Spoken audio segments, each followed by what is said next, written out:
No guys, हर middle class क्या सोचता है। वो जो सोचता है कि वो थोड़ा ज़्यादा पैसा कमाए, थोड़ा ज़्यादा पैसा अपने हाथों पे अपने पास बचा के रखे। और उसके लिए वो कुछ क्या कर सकता है, कुछ ये कि कोई नया काम कर सकता है थोड़ा एक्स्ट्रा अर्निंग के लिए, या फिर थोड़ा सा टैक्स कम पे करना पड़े उनको, क्योंकि बहुत टैक्स पे करना पड़ता है। यही चीज़ अभी सॉल्व की गई, काफ़ी सुधार किया गया हमारे नए बजट के दौरान। हमारे फाइनेंस मिनिस्टर निर्मला सीतारमन जी ने कहा कि जिस किसी का भी वार्षिक आय 12 लाख रुपए तक है, उनको कोई टैक्स पे करने की आवश्यकता नहीं। उनके लिए टैक्स 0 रुपये है। ये खबर बहुत बेहतरीन है। आप समझ सकते हैं कि 12 लाख रुपए मतलब कि एक महीने में 1 लाख रुपए किसी के लिए कमाना pretty good amount of money होता है। ये बहुत बड़ी अमाउंट का मनी है। अब कोई व्यक्ति उससे थोड़ा ऊपर कमाए तो उनको डिसेंटली यार अपने तरीके से उनको टैक्स पे करनी चाहिए। एक बात सोचिए आप, वही जो प्रश्न करते हैं ना कि आप अगर 12 लाख कमा रहे हैं तो आपको टैक्स पे करने की ज़रूरत नहीं।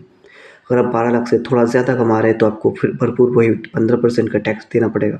ये किस तरह का जस्टिस है, ये अनजस्ट है। यार पता नहीं, मुझे समझ में नहीं आता। पहले तो 7 लाख के बाद टैक्स करना भरना पड़ रहा था, अब 12 लाख हो गया। इस बात की खुशी मनाओ। क्यों इस बात को लेके दुखड़ा रो रहे हो यार कि 12 लाख के बाद 1 रुपया ज़्यादा कमा लिया तो उसमें यार क्या आपको टैक्स भरना पड़ेगा। हमें हमारी जिम्मेदारी है ये टैक्स भरना। हमें कर्व से टैक्स भरना चाहिए, क्योंकि हमारे टैक्स से इस देश का जो सिस्टम है वो चलता है। और ये सिस्टम हमें इंश्योर करता है हमारी सेफ्टी, हमारी सिक्योरिटी, हमारी फ्रीडम, जिस तरीके से हम ज़िंदगी जी रहे। हालांकि बहुत ज़्यादा बेहतर नहीं जी रहे हम, बट हम प्रीटी इनफ जिस तरीके से जी रहे हैं, मुझे लगता है कि काफ़ी बेहतर है हम। शायद सबसे बेहतर मैं ना हूँ, बट बहुत ऐसे देश है, बहुत ऐसी जगह है जहाँ लोग हमारी ज़िंदगी जीने के लिए तरसते हैं। तो अगर आप प्रीटी एक अच्छा अमाउंट का पैसा कमाते हैं, सोचिए अगर आप महीने में 1 लाख रुपए से ज़्यादा कमा रहे हैं तो आपको 15% का टैक्स भरने में मुझे नहीं लगता कि कोई शर्म आनी चाहिए, या फिर अ, आपको ये कोई एक बर्डन की तरह दिखे। आपको ये बर्डन नहीं दिखना चाहिए। आपको प्राउडली आपको ये काम करते रहना चाहिए। This is what I think for my self. And मैं चाहता हूँ कि टैक्स को एक बर्डन की तरह ना देख के आप एक प्राउड प्राउड मोमेंट की तरह सोचें कि मतलब मेरा वर्ड थोड़ा गलत जा रहा है। आप इसे प्राउडली पे करें। आप सोचें कि आपके दिए हुए पैसे का एक छोटा अंश इस देश के सिस्टम को चलाने के लिए इस्तेमाल किया जा रहा है। इस देश को बेहतर करने के लिए यूज़ किया जा रहा है। यह आपकी ज़िम्मेदारी होती है। हमारी एक दायित्व ये भी होता है कि हमारा पैसा कहाँ इस्तेमाल हो रहा है, कैसे इस्तेमाल हो रहा है हम जानें। हमें कुछ इसके लिए और बेहतर सुविधाएँ मिल सकता है मेडिकल फैसिलिटीज़ में, हमारे इंफ्रास्ट्रक्चर्स में, एजुकेशंस में, एंड एनीथिंग एनवायरनमेंट हो, हमारी फूड एंड नेसेसिटी जो भी है, उन सब चीज़ों में। ये सब चीज़ बिल्कुल और बेहतर हो सकता है और इसके लिए आप पूछ सकते हैं सरकार से। बेशक सवाल आप कर सकते हैं, ये फ्रीडम आपको है। बट आप बेतुका जो सवाल करते हैं कि मान लीजिए आप 12 लाख के बाद 1 रुपये ज़्यादा कमा रहे हैं तो आपको टैक्स देने की ज़रूरत है। हालांकि ज़रूरत नहीं है। 12 लाख के बाद 70-80 हज़ार रुपये तक कमाते हैं तो आपको 70-80 हज़ार का टैक्स देने की ज़रूरत नहीं है। वो कुछ टैक्स डिडक्शन की कुछ सिस्टम है जो मार्जिनल डिडक्शन कहते हैं, उसके थ्रू आपको पे नहीं करना पड़ता है। बट ये जो बात है पे करने वाली, ऐसी पॉइंट, इस तरह की बेतुका पॉइंट नहीं पकड़ के रखनी चाहिए।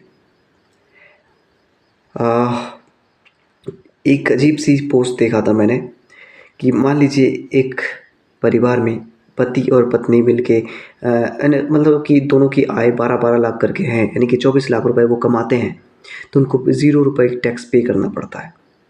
और उनमें से पति और दूसरा एक फैमिली जिनके में पति 24 लाख कमाता है और पत्नी 0 रुपये कमाता है, और उनको लगभग 30 लाख का टैक्स भरना पड़ता है।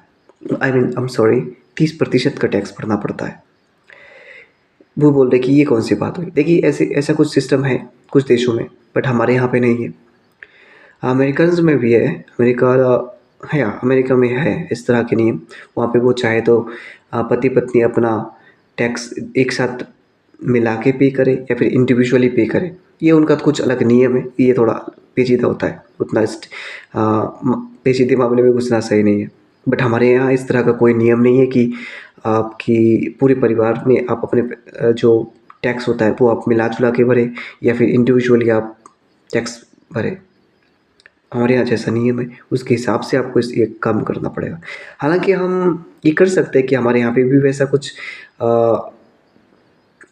कुछ नियम बनाई जाए कि हमारे परिवार की टोटल अर्निंग को ऐड करके या फिर हम इंडिविजुअली, मतलब जैसे हम पे करना चाहें, पूरे परिवार की अर्निंग को ऐड करके या फिर हम इंडिविजुअली हम टैक्स पे करें, जैसा हम मन करे हम वैसे पे करें। इस तरह का नियम लाया जा सकता है। That is good. या I mean it's pretty good. ऐसा होना चाहिए। सबके पास एक चॉइस होनी चाहिए कि वो किस तरीके से पे करना चाहिए, शायद उसमें थोड़ा और पैसा बचे लोगों के पास। या दैट इज़ गुड। एंड ऐसा है कि अगर आप थोड़ा ज़्यादा पैसा कमा रहे हैं तो भी आपके पास यानी कि 15 से 20 लाख तक, तो आपकी जो टैक्स परसेंटेज है वो भी काफ़ी कम कर दी गई इस बार।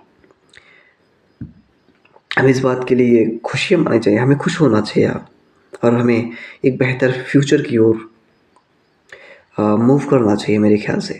एंड आई होप कि ये वीडियो अगर आप देख रहे हैं तो आप भी ऐसा ही कुछ करें या करेंगे और व्हाटएवर।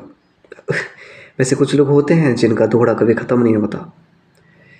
कुछ लोग हमारे देश में रहते भी नहीं हैं और बातें ऐसे करते हैं कि उन्हीं की वजह से सब कुछ हो रहा है। लाइक जो सुधार हो रहा है, लाइक काइंड ऑफ टैक्स में कुछ गिरावट होना या फिर टैक्स लिमिट बढ़ना, जो इनकम टैक्स की जो लिमिट है इस बार का। कुछ लोग हैं जो ऐसा सोचते हैं, बट कोई बात नहीं यार, वो अजीब लोग हैं, उनका क्या करना। उनका काम ही यही है, शायद इसी से उनका पेट चलता है, इसी से उनका घर परिवार का मामला चलता होगा, या और बराबर एल्स।